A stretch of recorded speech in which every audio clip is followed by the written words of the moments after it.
మన ముకుంద జ్యువెలర్స్ వారి నూతన బ్రాంచ్ ఈ నెల 20న జూబ్లీహిల్స్ లో ఘన ప్రారంభం. ఓపెనింగ్ సందర్భంగా అన్ని జ్యువెలరీపై ఉన్న విఏ మీద ఫ్లాట్ 10% తగ్గింపు, నో మేకింగ్ ఛార్జెస్.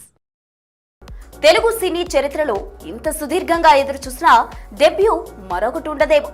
నందమూరి వారసుడు మోక్షజ్ఞ ఎంట్రీ ఇప్పుడు ఒక మిస్టరీగా మారిపోయింది. సింహ అన్నారు, ప్రశాంత్ వర్మ అన్నారు. తీరా సీన్ కట్ చేస్తే ముహూర్తం సమయానికి అంత గంజు. ఇప్పుడు మళ్ళీ క్రిష్ పేరు ఆదిత్య 999 మ్యాక్స్ అంటూ కొత్త రాగం అందుకున్నారు.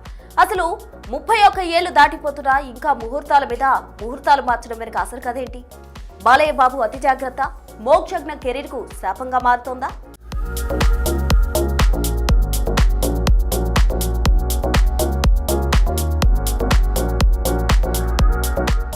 నందమూరి అభిమానులు కళ్ళు కాయలు కాచేలా ఎదురు చూసి అలిసిపోయారు. వారసుడు వస్తున్నాడు, ఇదిగో అదిగో అంటూ ఏళ్లు గడిచిపోతున్నాయి.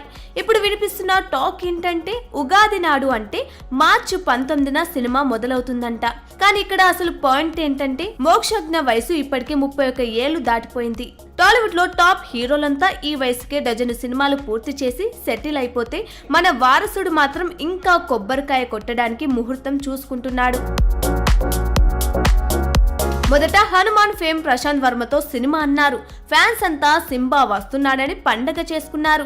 తీరా చూస్తే ఆ ప్రాజెక్ట్ అటకెక్కింది. ఇప్పుడు మళ్ళీ క్రిష్ సీన్ లోకి వచ్చాడు. అసలు డైరెక్టర్లను మార్చడంలో ఉన్న శ్రద్ధ సినిమా పట్టాలెక్కించడంలో ఎందుకు లేదన్నది $1 మిలియన్ ప్రశ్న. బాలయ్య తన మనసులో ఉన్న కథను క్రిష్ కి ఇచ్చారని చెప్తున్నారు. కానీ క్రిష్ ట్రాక్ రికార్డ్ చూస్తే గౌతమి పుత్ర, శాతకర్ణి తర్వాత హిట్ అన్నదే లేదు. పైగా హరిహర వీరమల్లు లాంటి సినిమాలను మధ్యలోనే వదిలేసిన క్రిష్ ను నమ్మి మోక్షజ్ఞ బాధ్యతను అప్పగించడం ఒక పెద్ద రిస్క్ కాదా? ఆదిత్య 369 లాంటి క్లాసిక్ సినిమాకు సీక్వెల్ అంటే అంచనాలు ఆకాశంలో ఉంటాయి. ఆ భారాన్ని మోక్షజ్ఞ మోయగలడా? నటనలో అనుభవం లేని డెబ్యూ హీరోకి అంతటి సీక్వెల్ ఇవ్వడం అంటే అది సాహసం కాదు, అంతకు మించని ట్రేడ్ వర్గాల టాక్. బాలయ్య బాబు తన మైండ్ లో 5-6 కథలు ఉన్నాయని చెప్తున్నారు. కానీ ఆ కథలు బయటకు వచ్చేసరికి మోక్షజ్ఞ వయసు 40 దాటేలా ఉంది. ఏదేమైనా మార్చి 19న కొబ్బరికాయ కొడతారో లేక మళ్ళీ ఇంకో ముహూర్తం కోసం వాయిదా వేస్తారో చూడాలి. 31 ఏళ్ల వయసులో డెబ్యూ అంటే ఇప్పటికే చాలా లేట్ అయిపోయింది. ఇకనైనా ప్రయోగాలు పక్కన పెట్టి సినిమాను సెట్స్ పైకి తీసుకెళ్తే బెటర్. లేదంటే ఆదిత్య 999 మ్యాక్స్ అనేది కేవలం ప్రకటనలకే పరిమితమయ్యేలా ఉంది. చూడాలి, ఈసారైనా ఉగాదికి గుడ్ న్యూస్ చెప్తారా లేక ఎప్పటిలానే వెనక్కి వెళ్ళిపోతారా?